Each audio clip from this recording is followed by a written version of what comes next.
Y ahí está Ariel, que es el que sabe mucho más. ¿Cómo va, Ariel? ¿Te habían llamado para esta edición de los 50 años, me habías dicho? Sí, esta edición de Planeta se comunicaron por el tema de una página web que tengo que se llama Blancas Murallas. Está muy descuidada, las murallas se descascaran, pero para buscar asesoría acerca del orden de los episodios. Pero Sí, ¿cuántos son? ¿60 tomos que traen cuántos capítulos cada uno?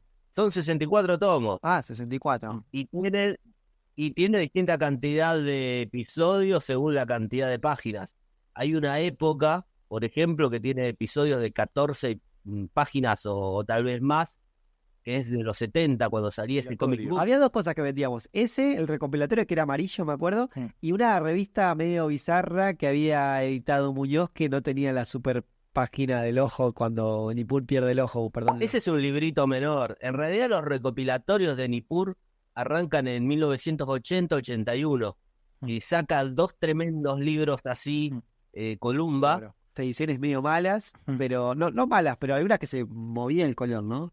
Creo que se Sí, le había criticaban. eso se le Un lector criticaba eso. exquisito al estilo no sé, A ver, europeo, tal vez dice, ay no, está el movido. papel no era bueno y la impresión tampoco era buena.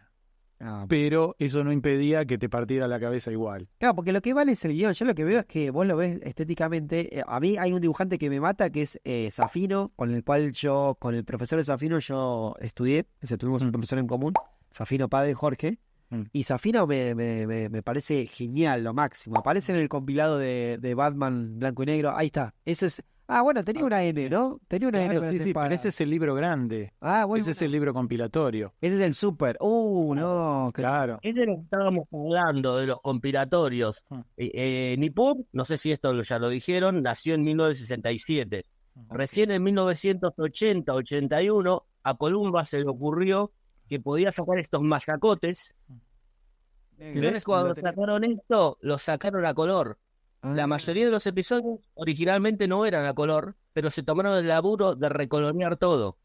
El color columero de allá.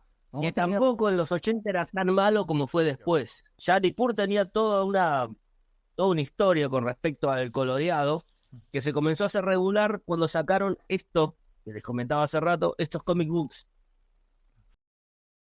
Eso En del 72. 72 comenzaron a dejar a él solito estas revistas.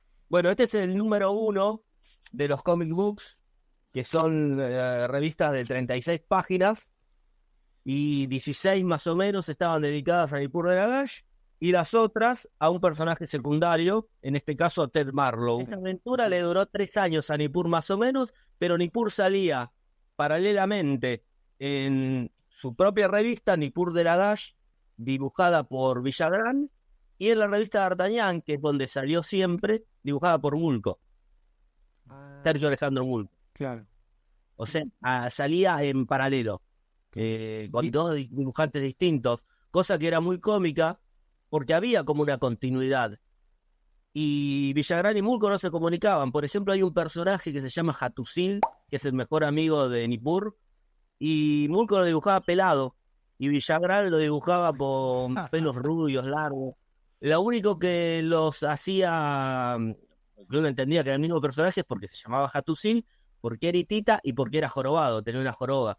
La joroba que le hacía Villagrán era más estética que la que le hacía Mulco, que era un jorobado feo. Consulta, cuando a vos te consultaron por la colección de los 50 años, te pidieron o te preguntaron sobre cambiar y mejorar esos errores, sobre todo lo del color y algunas cosas de continuidad, y vos dijiste que lo dejen como estaba, supongo. ¿Algo así pasó? No, mi sugerencia, que fue una sugerencia para mí atinadísima, es que se publique en blanco y negro todo lo que haya salido originalmente en blanco y negro, y a color todo lo que haya salido a color. O sea, O sea, esa sugerencia fue tomada y les gustó. Lo único que hicieron fue rerotularlo. Le pusieron una letra muy bonita que todo el mundo odia. Comic Sans creo que le llaman. no. Sí. Sí, ¿en serio?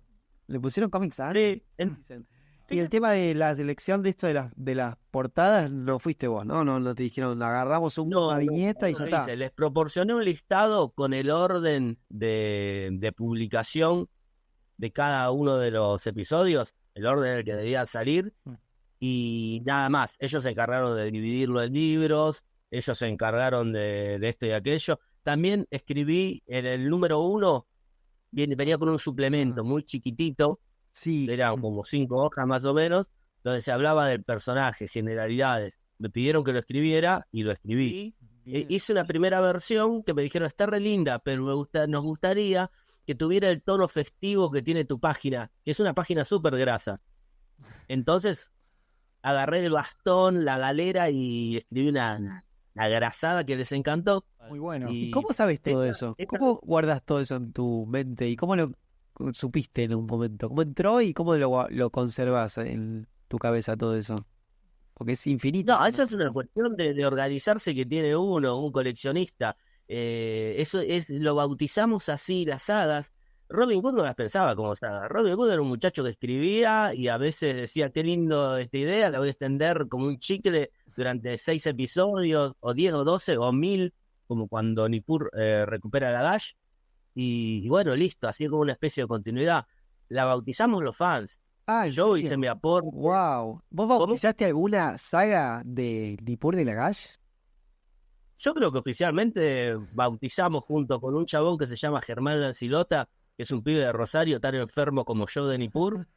Lo impusimos, porque se imponen estas cosas a partir de la publicación.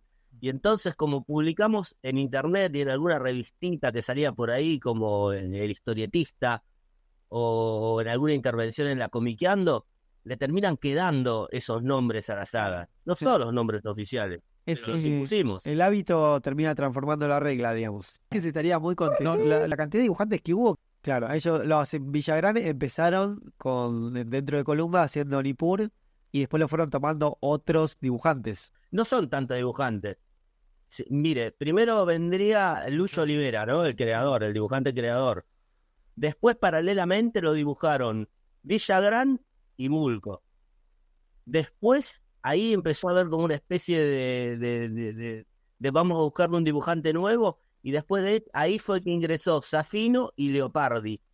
Los dos fueron más o menos, lo dibujaron al mismo tiempo. Y también Enrique Villagrán, que firmaba como Gómez Sierra, el hermano de Ricardo Villagrán. Sí, los hermanos. Pero ¿no? ¿le imponían el estilo?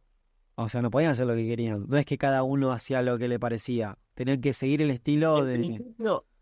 El estilo madre era el estilo de Lucho Olivera. Si usted mira los primeros episodios dibujados por Mulco, no se parecen, están calcados. Están calcados. Mulco ya tenía su estilo en esa época y no se lo permitían. El tipo tenía que ir colándolo de a poquitito y de a poquitito se fue separando. Pero eso le pasó hasta Villagrán.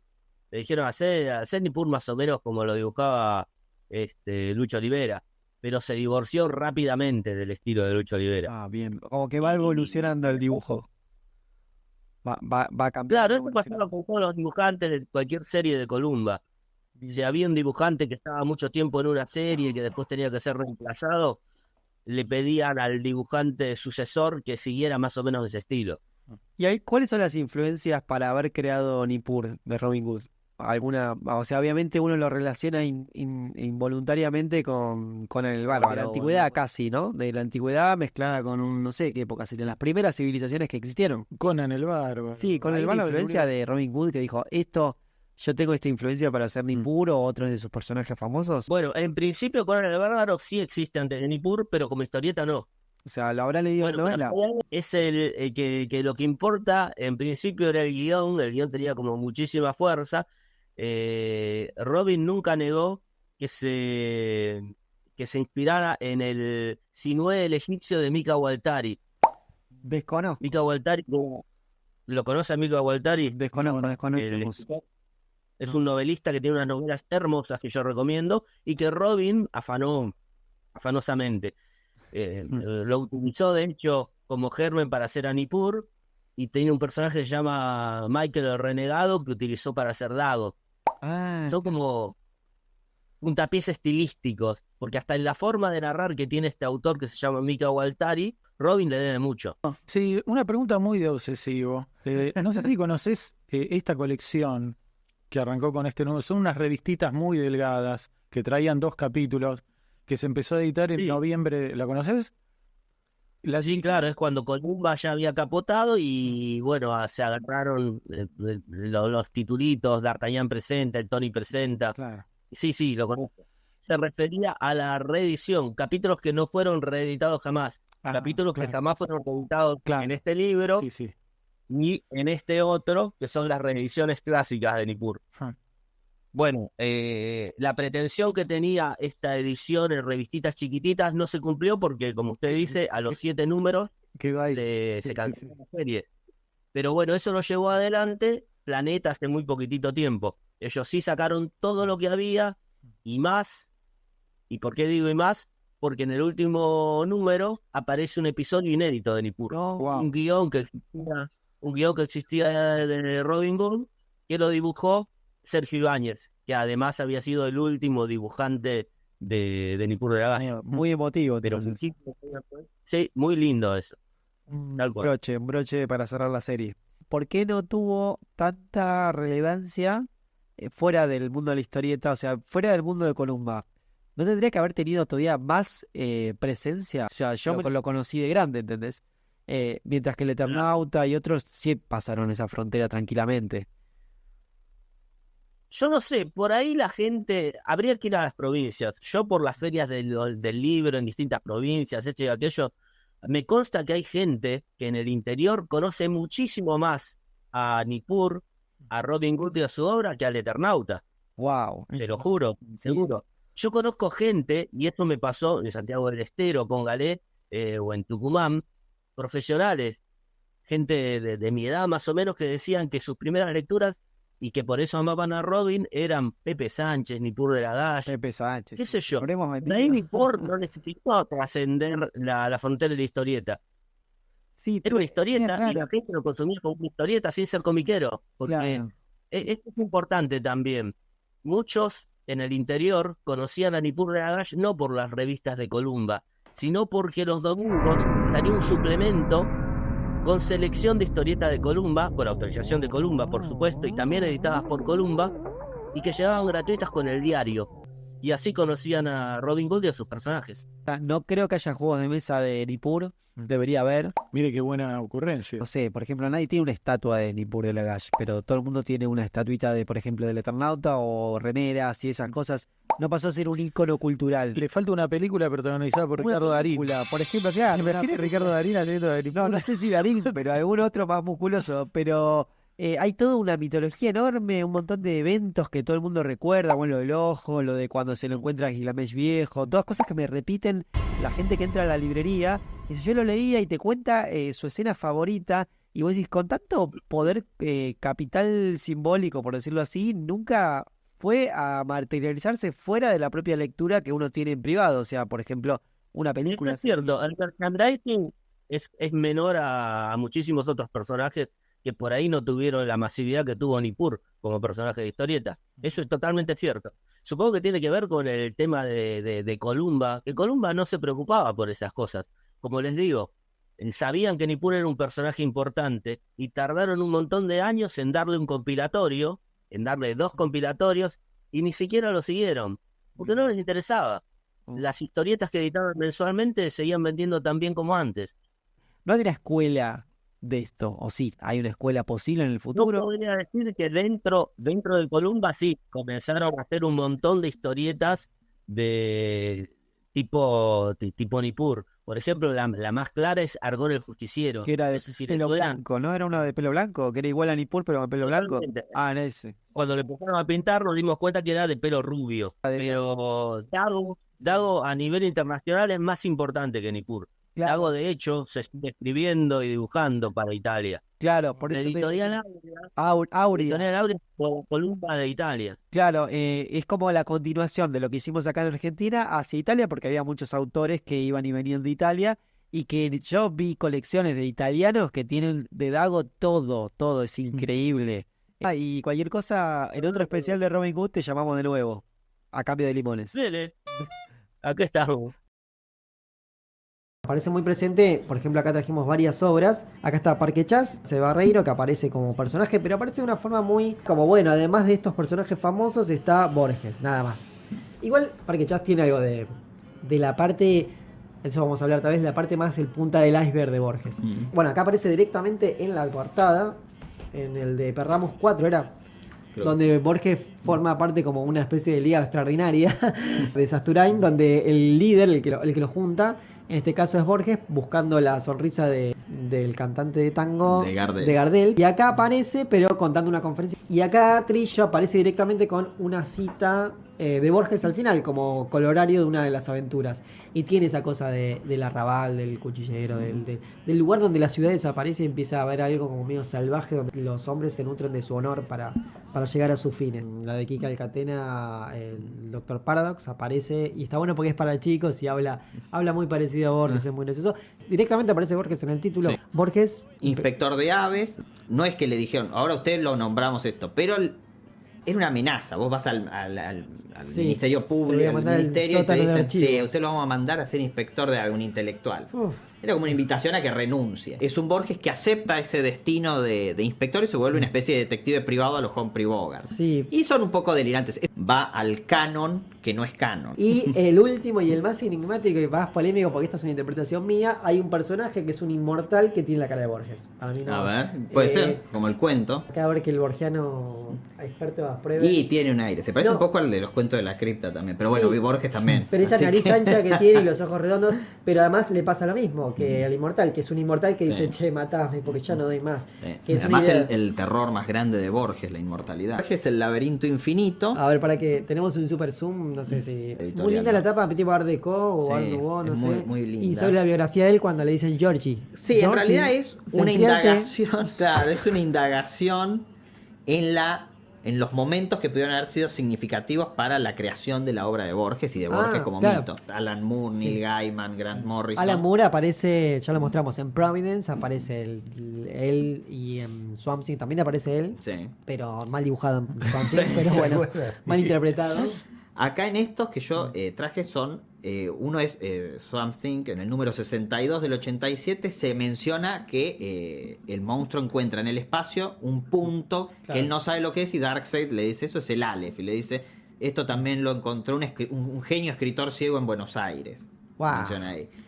En Doom Patrol, del número 19 del 89, los villanos se llaman Orkwit y están invadiendo la Tierra, este universo, porque la gente cree que lo que ellos dicen es real y ellos no existen. Eso es el cuento Tlon Uqbar Orbis Tertius. Sí. Y la única forma que tienen de derrotarlo, en realidad no los pueden derrotar, hacen que sea más lenta esa invasión, pero en algún momento Sí, el mundo sí, será Tlon lo o será hemos Orkwit. al- Batman Inc., aparece mucho en las eso no redes. sabía. No. Bueno, viste, del 2010, también de Grant Morrison. Batman funda esta empresa y va buscando héroes por todo el mundo como para formar una especie de, no sé, Naciones Unidas de héroes. En el número 3 viene a la Argentina, busca un héroe que se llama Sí, el eso Gaucho. sabía, sí, que- Y en el número 5 aparece una foto donde está el logo de DC, el cartuchito dice el número, aparece Borges, la cara de Borges, porque todavía están en la Argentina. Y el villano, cuando lo descubren en ese cómic, el villano de esta saga se llama Dédalus, creen que lo encuentran, pero encuentran a un ciego que se está haciendo pasar por él y que es Borges. Mirá vos, Sí. yo voy a tirar una rarísima, esta no la va a sacar nadie. Liga de la Justicia, pero serie animada, segunda parte o temporada, cuando es ilimitada. En un momento viajan al infierno y aparece, porque en el mundo de DC está el diablo, no sé qué, es Satanás, uno de ellos, y tiene una biblioteca. Y dice, acá están todos los libros que alguna vez se quisieron escribir y nunca existieron, típico, medio Sandman eso. Y bueno, empieza a enumerar y enumero uno que dice la versión de Pierre Menor del Quijote y así. Pierre Menard's Don Quixote. Dark tomes that make the Necronomicon look like a children's book. No sé si tenemos la sorpresa de tenerlo en nuestro estudio. ¿Cómo está? Buenas noches. Yo hace bastante que venía viendo cosas como las de que mostramos de Alegría y obviamente el pequeño Timmy que es este de acá. Y lo que sacaste con un personaje de spin-off que es la que está acá, que es la hermana, que es esta de acá, que la tenemos en forma virtual. Jenny y el Jenny del Pomo. otro. Y hay otra cosa Vale, más. Lo que hicimos con Podetti no hay nada virtual. Es la historieta se llama Lobotomóvil y ha salido en las últimas ediciones impresas de la revista Fierro. Así claro, que las grandotas. Si no conseguiste el ejemplar, está medio difícil. ¿Alegría en qué año fue? 2019. Más o menos, sí, esos años. Y después. Porque yo sí. creo que dejé de participar ya después de las elecciones ¿Cómo? Hay uno de los libros en los que no estás. Después existe el pequeño Timmy, que no entiendo bien cómo es que, o sea, salió en formato virtual, pero no sé, no salió en una webcomic como saldría. No, eso salía todo en, ok. Principalmente en Instagram. Sí. De hecho, todavía está ahí el material. O sea, hay más material que el que está acá. Claro, y el libro compila hasta el año 22. Así que he sacado algunas tiras más a partir de ese momento y están ahí todavía sin compilar. Sacaste el spin-off de la hermana y después sacaste, estás haciendo ahora con un guionista que es Podetti, que también es humorista gráfico, pero la spin-off es como más historia, este es más tira, digamos, corta, que tiene... Es tira de humor gráfico. Claro, tira de humor gráfico, alguna serie de cuadritos. Tiene una estructura a veces que se repite, bueno, para empezar gráficamente las viñetas y demás. Autóctono de acá de Mar del Plata, soy de Mar del Platense y a los 20 años me fui para Buenos Aires y ahí viví hasta creo que 2018. Yo soy técnico de laboratorio y es de lo que trabajo desde hace ya también otros 10 y tantos años. Lo que te da de comer. Años. Bueno, pregunta que tengo que hacer es si trabajás como dibujante para afuera, porque la diferencia es grande. Sí. Bueno, eso sí, tenés alguna especie de red que con la que podés vender tu trabajo afuera y el cambio hace la diferencia también. Bueno, pero qué bueno que tengas... Es un extra. Que sí, que tengas dos profesiones es buenísimo porque tenés como una amplitud también de varios mundos, no solamente estar tan metido en la historieta, o sea, además se nota en la historieta que tenés un background de conocimientos obviamente de lo que nos gusta a nosotros, del cine. Sí, no cualquiera hace una tira con Videodrome, por ejemplo, o con Uzumaki al mismo tiempo. Uzumaki es algo que no... tiene sus cosas de ensalada, bueno. Y lo importante, igualmente, lo importante, bueno, ahí está... Guille, que por ahí ha trabajado con estos libros de alegría, el tema del humor gráfico, lo importante es que el chiste funcione, algo que a veces me sale y a veces no, creo, y bueno, todo lo demás es un extra, que son cosas que a uno le gustan, son cosas que por ahí están relacionadas. Igual no solamente no es como un remate nada más, sino que, por eso decía, hay una especie de narrativa que incluso se van entre los chistes contándose entre ellas, o sea, cosas que se repiten. Cosas de la actualidad. Bueno, es como, bueno, Mafalda cuando se va de vacaciones y vuelve después. Claro. La idea es que haya un hilo. No, pero está buenísimo. Que haya un hilo porque los personajes se repiten y bueno. ¿Vos pensaste hacer esto en qué momento? O sea, cuando hiciste lo de alegría dijiste, bueno, paso a hacer tiras de humor con chistes que se me ocurren y después dijiste, bueno, al día de mañana haré algo como La hermana en el mundo posapocalíptico que tiene una historia más sólida, digamos, más aventura, sí. Claro. ¿Vos pensaste eso? No había nada planificado, la verdad. Yo ya igual el último tiempo por ahí no estaba participando tanto en alegría, pero por una cuestión de los tiempos, por una cuestión también de las ideas. Pero bueno, en el medio de la pandemia también cayó mucho el laburo afuera. Y ese tiempito era como que estaba craneando un montón de cosas. Y oportun crisis, digamos.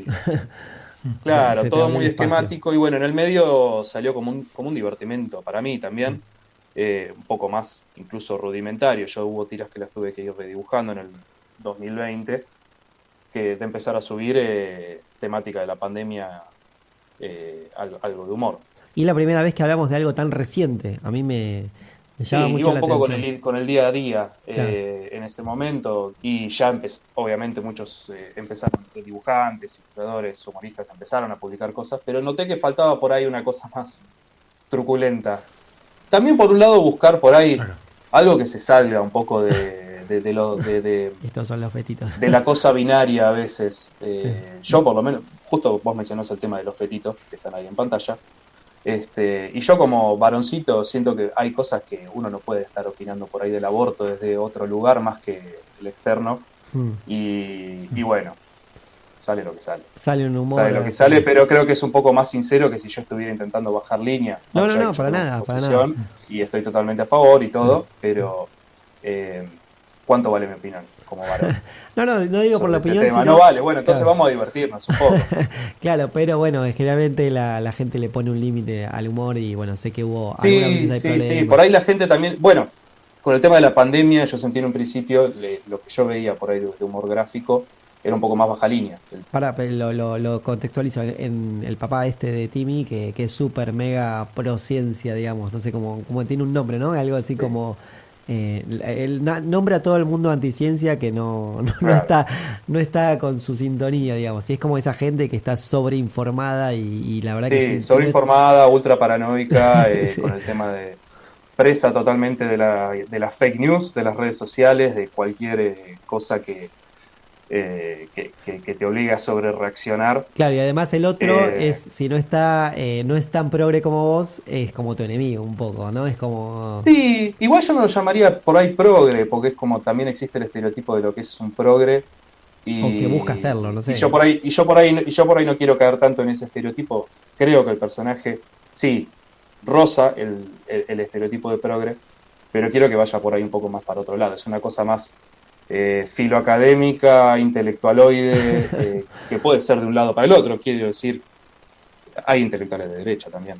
O sea, el AGE tiene un discurso cientificista, supongamos. O es a Extremo. lo que apela. Sí. Y por eso me interesa que no quede por ahí encasillado en el tema progre. Está bien, pero Sobre todo porque sí. por ahí hoy se abusa un poco de la palabra y Sí, va a la terminar exageración significando- es la exageración Va- de ese conocimiento, Claro. la exageración, o sea, lee Claro. Nietzsche y lo sobreinterpreta y dice, no, bueno, no hay fundamento de Claro, nada, para el lado que sea, tiene para uno el del lado que balcón. sea. A mí me gusta también, lo que más consumo por ahí es cómic así de aventura. Consumo bastante, pasa que lo que tiene el humor gráfico es que es un poco más fragmentado. Uno lee por ahí una tirita por acá, una tira por allá, por eso es tan efectivo por ahí en redes sociales. Y por ahí leerlo todo junto tiene otro efecto, o por ahí se consumen Claro, otras sí, cosas. puede ser, sí, eso no lo había pensado. Pero entiendo que son experiencias distintas. Y Lo quería- que vos por ahí sí. consumís así al azar, o incluso en un momento que por ahí era así, como es en la contratapa de un diario, o en humor gráfico así aislado de una sola viñeta, es más una lectura al paso, y capaz que es la verdadera experiencia la que apunta el humor gráfico a veces. Claro, Y por ahí leerlo compilado es una experiencia distinta. sí, totalmente. Sí, sí. Se ven otras cosas por ahí o se valoran otras cosas, no tiene por ahí tanto impacto. Y de ahí estábamos viendo algo de Jenny y quería preguntarte sobre la parte gráfica, la línea. Vos estudiaste, me habías dicho con... Sí, hice un año el taller de Quique Alcatena ahí en La Ola. Y te También sentaste a año dibujar, y yo veo que la línea de 18. de Pequeño Timmy es como un poco a propósito desprolige, no sé cómo decirlo yo, no sé, no tengo los tecnicismos para decirlo, pero más suelta, tal vez. En cambio acá Sí, el Jenny más rápido. claro, el Jenny los trazos varían bastante, estás muy atento a la composición de la página, es correctísima, el ojo va donde vos querés, o sea, el otro está un poco más como hecho a los superhéroes, pero medio Sí, no quiere, esa, eso no esa es la desmerece. palabra, echa los apurones. Y en cambio, el que estamos viendo ahora, está súper cuidado. ¿Sabes qué me hace acordar mucho tal vez a Tanguir o algunas de esas cosas, esos Sí, tiene una onda. fanzines que eran medio, el tipo ese se dedicaba mucho a ver el detalle y demás. Tiene algo también de Alita. Ah, de Alita, ¿No? sí, También sí, Sí, ahí iba a ir, pero Alita. Seleccioné es algunas una páginas referencia así. total, Sí, sí. Alita. Bueno, ahí están los vehículos, Sí. las armas, todo. O sea, es el mundo posapocalíptico. ¿Qué consejo le darías tal vez a un dibujante que tiene tiras para también mostrar en redes? ¿Qué consejo le darías a alguien que está arrancando? Yo lo que entiendo que por ahí funciona es el tema de la constancia. Yo, por ejemplo, al principio cuando arranqué con el Pequeño Timmy me puse un poco como objetivo hacer una tira semanal, que saliera todas las semanas el mismo día, más o menos en el mismo horario. Entiendo que la constancia es como importante. Tipo monje para budista. Tipo, si no hago sí, esto. no por sale. ahí alguien que recién arranca, por ahí está bueno que se haga algo de material previo, un backup, como para... Pero vos estás en una eh, webcomic que ya tiene una estructura que es Web Mutante, creo que pusimos ahí, que es la Con el del caso de Destape, Jenny, sí, de esto Jenny. sale por Webcomic Mutante en el portal del Destape, es un portal de Que, noticias. ojo que tienen ciertas reglas, de tipo, tienen que ser 10 páginas, creo, o algo así. Los capítulos, sí, Claro, eso. no es autoconclusivo el tuyo, o sea, o más o menos. Bueno, también Es continuidad. mantener un montón de capítulos y que sea todo autoconclusivo, es un poco difícil. Igual va a sí o sí salir. va a tener un hilo y Ah, también sí. con el tema de la aventura también es un poco así. A veces te iba a decir Tiene que que tender es un hasta mundo abierto. cierto. O Tiene sea, que haber, claro, un villano en algún lado y que, un bueno, que lleve un secreto, poquito ojo. más de esfuerzo. Ojo con eso, hay varios secretos que se van a ir descubriendo, supongo. Ah, sí, Sobre sí, la sí. relación con el pasado, sería el postmundo, pero es el pre-postmundo y el postmundo. O sea, nunca dicen mundo normal. La cuestión es que en un momento, por ejemplo, viajan al espacio, se van en una nave, entonces ahí dije, bueno, esto está para abrirse, abrirse, abrirse. Yo te quería Oh. preguntar, ¿en qué momento del pequeño Timmy se te ocurrió Jenny y empezaste con Jenny? Ah, esa es una buena pregunta.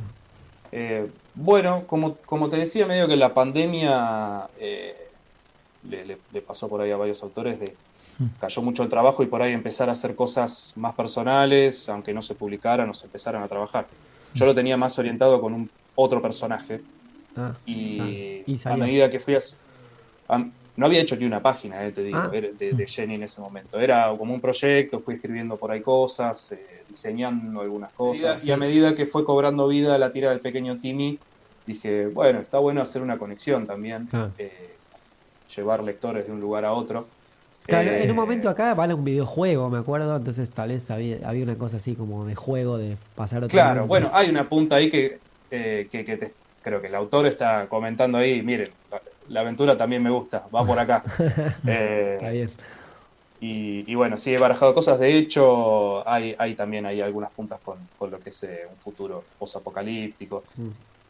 Sembré un montón de cosas. Yo creo que en la tira del pequeño Timmy sembré un montón de cosas como para decir, bueno, el futuro tira un poquito de acá, un poquito de allá. Y en esta nueva además tiene un montón de, en clave paródica, referencias que no vamos a entrar porque no nos da el tiempo, pero que están buenísimas, como, bueno, yo te decía, me hace acordar un poco con la escena de Heavy Metal cuando entra a la cantina en la última historia, esa cosa de mundo rudo y donde todos son malosos, pero al mismo tiempo tiene mucho humor, no es solamente Sí. el placer de No ver me la gustaba cuestión. a mí tampoco me gusta que la historieta sea una cosa con el tema de la aventura. Tiene que tener un costado humorístico, tiene Sí. que tener Lúdico. tiene que tener, claro, algo lúdico, tiene que ser divertido. Si todo es un dramón, para eso está Berserk, que O me la- encanta. Bueno, ahí justo tenemos a Guts. Buenísimo. Qué bueno. Y también tenés una referencia en Tímida que habíamos visto el de Goya que se está comiendo. Esas cosas son Sí. buenísimas. Bueno, son infinitas las referencias. Acá tenemos por un lado, bueno, ahora no. Ay, Ahora estamos justo con imágenes. ese es Lucho, Sí. que está ahí en producción. Pero está muy bueno esto, ¿eh? Eso, Está ¿alguien atento, se tomó el atento, trabajo de hacerlo o lo hiciste vos eso? No. Este es un collage que hice yo. Hay uno acá que es el de Videodrome que te había dicho de la mano, que es rarísima esa escena en la película, es una de las cosas que no me dejó dormir de niño. Acá tenemos la referencia. Con Débora Peliculón. Harriet, la cantante de Blondie. Esa película, para el que no la ha visto, mírela porque es... Un partidero de cabeza. Excelente. Sí, te Bueno, vuela el cerebro. Y te quería preguntar sobre el proyecto nuevo con Podetti, que como para la última etapa de tu obra sería esa, el loco, ay, ¿cómo era? Locomóvil. Lobotomóvil. De Lobotomóvil, lobotomía y móvil. que en realidad no es un proyecto nuevo, es un proyecto que tuvo 4 capítulos en la revista Fierro y que la idea es retomarlo. Episodios nuevos también es autoconclusivo y sacarlo en libros. Bueno, ¿Les hago un resumen? Sí, Porque estaba. Pero básicamente es ambientado años 30, por ahí de la Gran Depresión, en Estados Unidos. Existía un tipo, que esto es un caso real, que se llamaba Freeman, que con un picahielo lo que hacía era pincharte a través del globo ocular, del lagrimal, te pinchaba puntos determinados del cerebro y con eso alteraba tu conducta. Sí. Es lo que decía, obviamente era un tratamiento muy sanguinario. Pero entonces casos extremos de por ahí de psicosis, casos de histeria, casos de paranoia, casos de todo tipo. El tipo se jactaba de poder alterar tu conducta con ese tratamiento. Y que era una lobotomía, básicamente. Sí. Y con su lobotomóvil, de hecho también se llamaba así el coche, iba con su lobotomóvil recorriendo Estados Unidos. Y está basado, está basado en eso, en esa historia. Hay personajes secundarios y todo esto. A mí me encanta, me gusta mucho ese tipo de guiones de Podetti, que no suele trabajar mucho ese formato, pero lo hace muy bien. La medicina al también límite. y tiene una onda aventura, es ese estilo. Buenísimo. Tiene un lado truculento y un lado humorístico al mismo tiempo, supongo. Todo Claro, lo que sí, hace. también. Es el formato que a mí me gusta. Buenísimo. Hay que producir.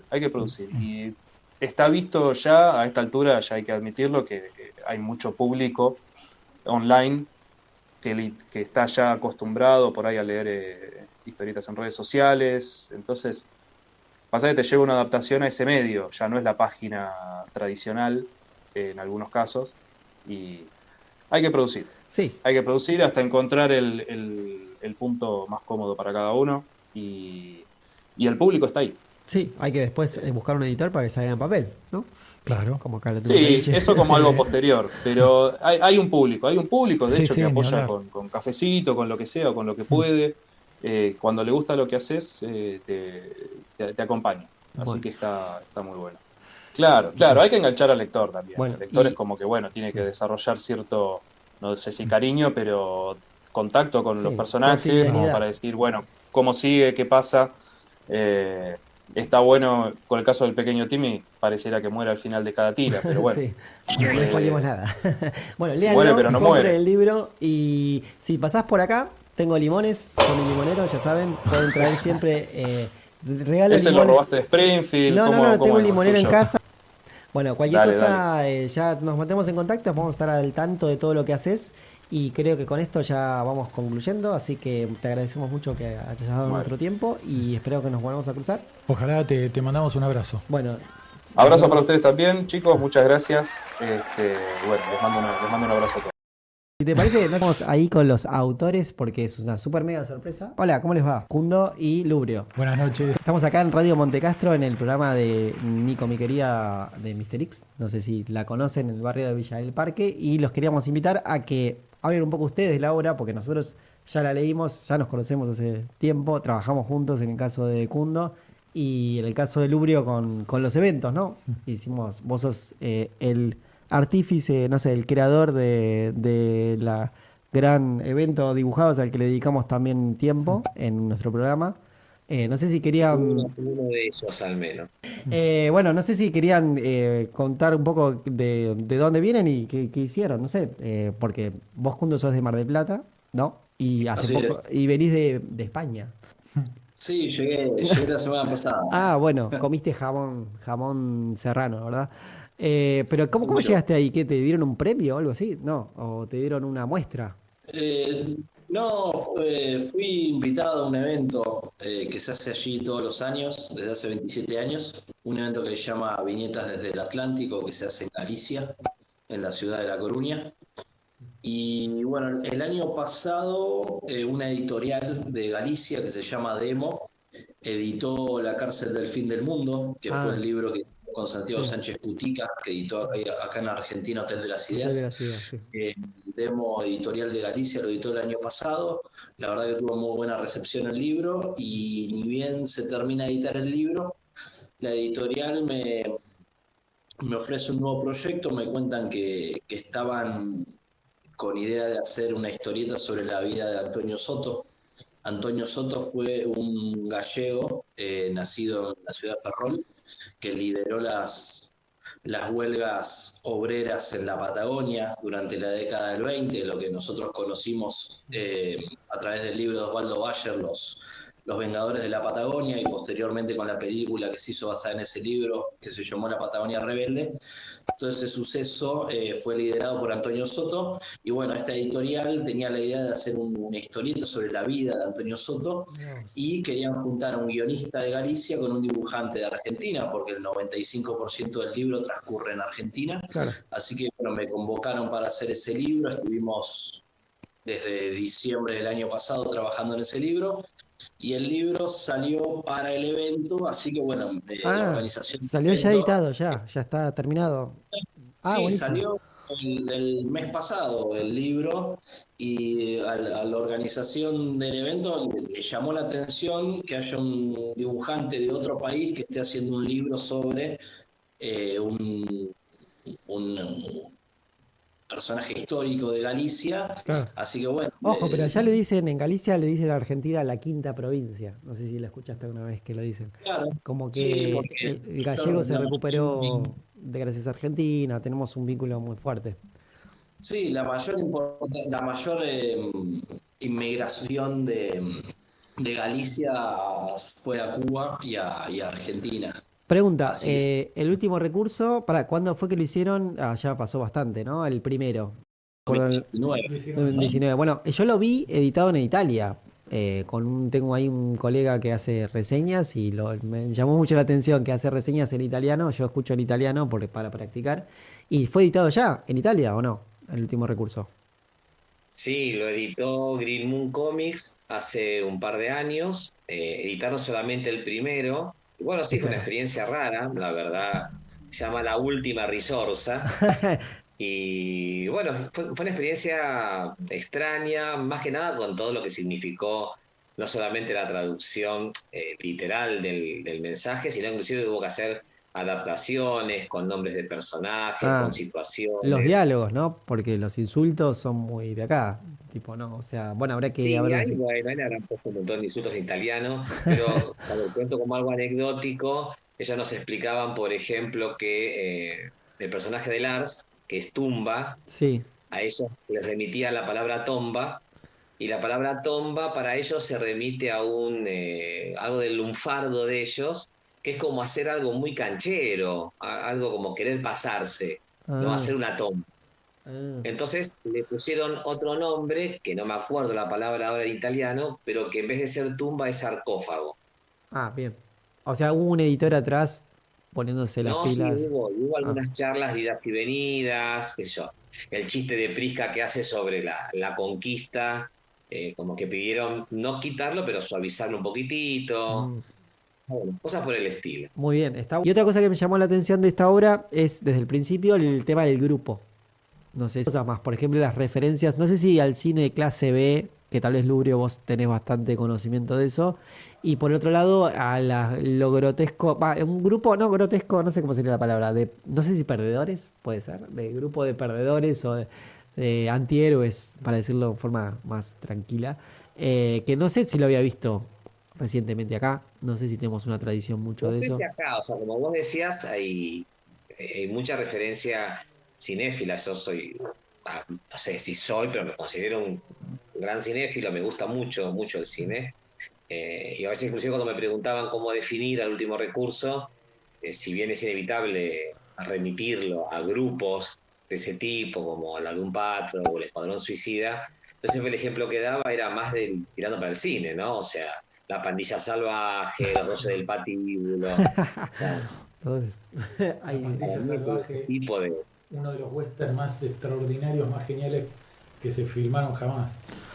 Sí, sí, La Pandilla Salvaje es hermoso, o sea, y hermosa película. para Así que incorporar, bueno, sí, esas ideas al dibujo, es como, no sé, ¿habría algún requerimiento o algo así? ¿O salió así el dibujo? Bueno, no sé, tipo, o no sé, entre ustedes dos, ¿cómo se ponen de acuerdo? Porque eso No, yo creo justamente que Lubrio me propone el proyecto porque él conocía lo que yo hacía. Inclusive cuando me ofrece el proyecto me dice, mira, este es un guión que yo escribí para hacerlo yo e inclusive hice algunas páginas, pero no va con mi estilo mm, y creo que sí iría con el tuyo. Entonces como que nada, estuvo esa cuota de confianza de que eh, Lubrio o sea, él conocía lo que yo hacía y quería que siga por esa línea. Entonces esa cuota de confianza también sirvió como para, bueno, o sea, vamos por acá. claro, porque el Lubrio dibuja, hace cosas más, no sé si es como para chicos, pero siempre tiene un lado tenebroso. Me acuerdo que había unos que vendíamos en una feria que era una revista Creepy o algo así, ¿era? ¿No? sí, de la Creepy fue un proyecto de revista virtual que curiosamente Kundo hizo algunas Ah, historietas mirá. para Creepy también, para los últimos números de Creepy, si mal no recuerdo. Ay, no me acuerdo el nombre del personaje, Kundo, era un pibe, un muchacho. César Pesadilla era un zombie, un niño Sí, zombie. un niño, también, ahí me acordé. Y bueno, tenés a Eh, Lucy Siniestra Soy la zombie. y Soy la Zombie, que son es También como tiene más sensación. franco-belga, por decir algo, ¿no? Más acartunado. Mm. Entonces, bueno, quedaba raro. Yo cuando veía los diseños de los personajes que había hecho, quedaba raro. Y cuando, que hemos también contado un montón de veces, cuando hablábamos con Kundo, es cuando yo conocía un poco el estilo de él, pero después había mutado un poquitito y cuando veo lo que lleva a Crack Bam Boom, que era un libro apaisadito, ¿sí? Una especie de fanzine apaisado. Y sí, cuando lo veo digo, bueno, este es el formato. O sea, tiene que verse así. Ok. El- Sí, la además hay fotografía, digamos, cierta ¿no? suciedad, ¿viste? En los, ¿cómo se dice? Los sarpullidos, no, ¿cómo se dice? Cuando agarras la tinta y haces como punteados randoms con un cepillo de dientes, o sería como un, no sé, salpicado, ahí está, no me salía la palabra. Esos salpicados muestran como una especie de suciedad que está bueno, o sea, si bien el dibujo es limpio, con una línea, a veces una sola línea, hay como salpicados que supongo que no lo controlás tanto. Es como agregarle suciedad a la atmósfera, ¿no? Sí, y en ese momento inclusive era un poco más barroco, más caótico. Hmm.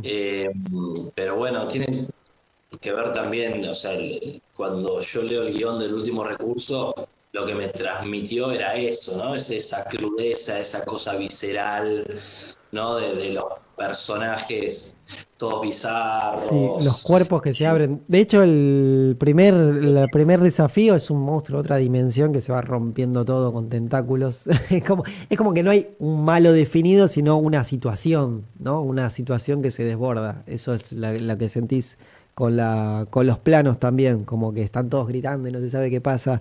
A mí Sí, me divierte mucho. mucha cosa caótica también, son una historia muy cruda, personajes muy crudos, o sea, todo más allá de que por momentos puede verse casi como algo simpático, gracioso, en realidad es todo muy turbio, son personajes que son totalmente gente de segunda, Sí, con una marginados, marca de interior. eh, todos con vidas traumáticas, o sea, era todo crudo, todo oscuro, entonces como que esa historia daba también para ensuciar, ¿no? La línea rota, la mancha, la cosa así también muy visceral. Sí, sobre todo en el segundo hay un momento que hay como un shopping que tira una bomba y se van todos a la mierda. Y yo estaba en la pandemia y dije, es la mejor viñeta de los últimos 50 años. Exageré un poco, pero es como uno se siente a veces. Es decir, agarrar, tirar una bomba y basta, que se mueran todos. Obviamente no lo vamos a hacer. No, no promovemos eso. Pero es muy, ¿cómo se dice? Refrescante ver un grupo de héroes que no es que hace las cosas mal, o sea, le sale todo mal. A mí me gustan las historias que sale todo mal. Bueno, así que eso es un super plus que tiene. También está bueno el diseño del... Yo quería una remera, vos me habías prometido una remera, Lubrio, nunca la tuve. Tenían una remera de esto, ¿no? Del logotipo de la historieta, del Último Recurso, ¿no? Sí, hicimos el primer número, hicimos algunas remeras que eran grises con la manguita negra, ¿no? ¿Mundo? Sí, que ahí Bueno, vamos a presentar el primer libro. bueno, si después de hacer unas El demás... logo el logo es una belleza que diseñó Evelyn, que es la Ah, diseñadora con la que me gusta mira. trabajar Sí, siempre. sí, la Más allá conocemos. de con qué editorial publique, trato de llevar siempre el trabajo de Evelyn como marca de mis proyectos. Estamos hablando del segundo tomo, del segundo capítulo, que es algo así como una especie de... Tiene algo como de especial de Navidad.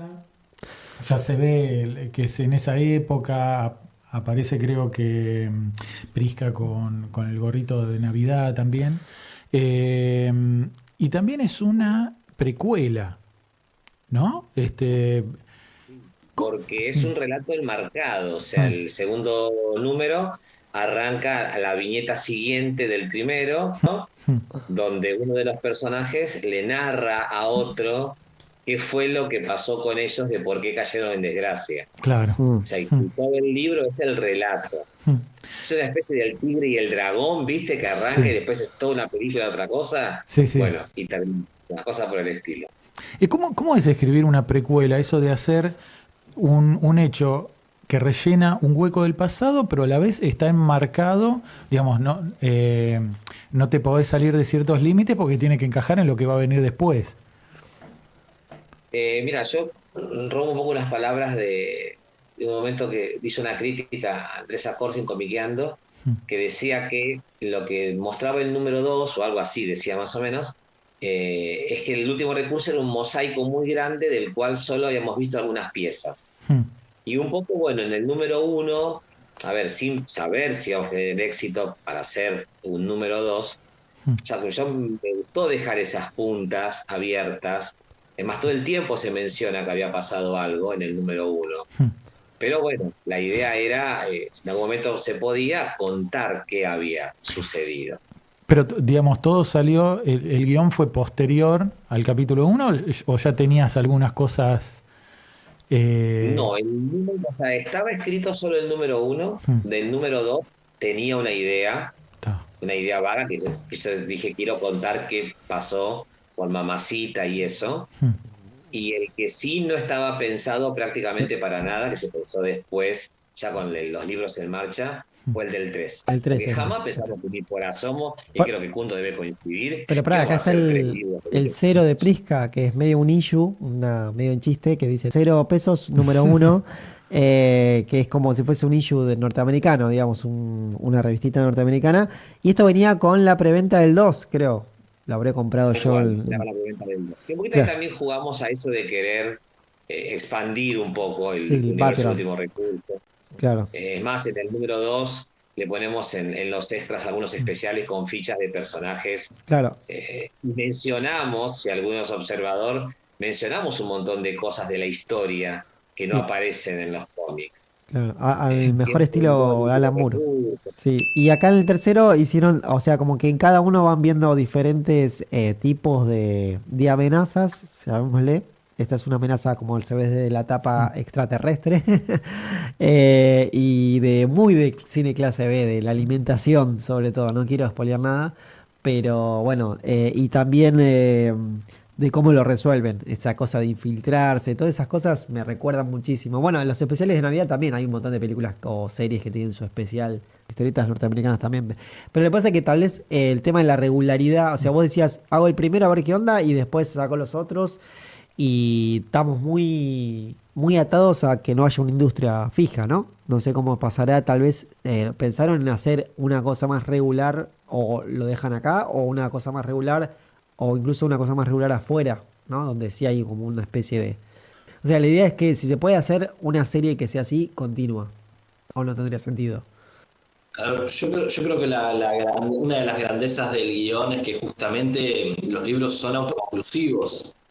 Si bien, o sea, hay una historia atrás que va encadenada, Lubrio justamente hizo los libros para que puedan ser autoconclusivos, como él decía, o sea, si salía el número 1 y quedaba ahí, bueno, tenés el libro 1 que la historia empieza, termina y bueno, y queda.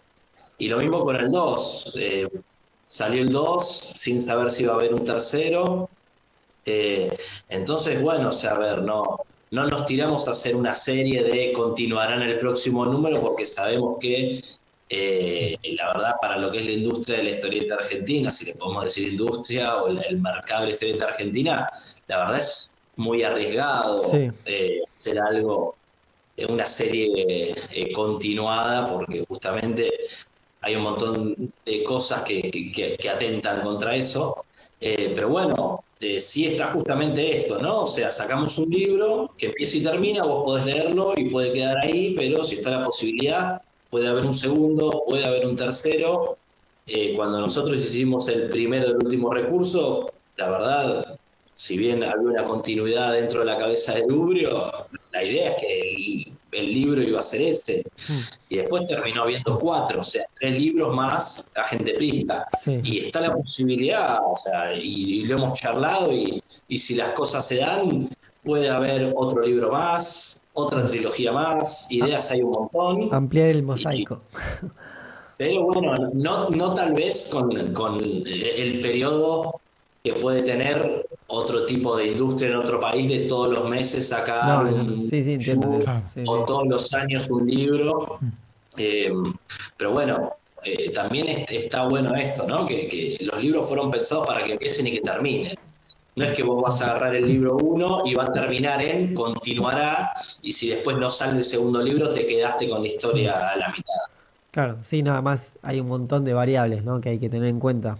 En general, el que compra el primero quiere más, así que digo, hay una estructura que funciona y que además tiene como se llama, una impronta de acá, sobre todo los diálogos, pero más allá de eso también los personajes, que es, a mí, o sea, en general, ¿no? Las historias con conflicto siempre atraen, ¿no? Sí, sí, ni hablar. Sí, Las historias de antihéroes. Claro. Y al principio hablábamos del tema de los grupos de héroes o de los héroes grupales. Pero que todos, claro, que todos en grupo intenten resolver algo y cada uno tiene sus defectos también. Eso es interesante de ver. Bueno, entonces, misión cumplida, ¿no? O sea, seguimos con diferentes... Bueno, veremos qué pasa con la obra suya y que saquen más cosas y que además cada uno de ustedes tiene sus obras separadas, obviamente, pueden investigar. Se combina muy bien el guión y el dibujo, en este caso, o sea, obviamente, más allá de la obra en sí, que sea historieta, digo. Todo, además de que tenga los diseños y todo, está bueno leerlo. No sé, está bueno, como decían en la reseña que hice, no sé si la habían escuchado en su momento, que está bueno pasar la página a ver qué pasa. Eso es lo que a mí me emociona un poco. A veces uno ve, les agradecemos por su tiempo y por su trabajo. Gracias a ustedes, muchachos, por la invitación. Y bueno, nos estaremos viendo en el mundo real, en las ferias o no sé, o en el mundo virtual. ¿Qué te parece? Tal cual, como ustedes quieran. Bueno, nos estamos viendo hasta la próxima. ¿Se te parece, Lucho? Nos vemos, gracias. Dale, chau. Abrazo.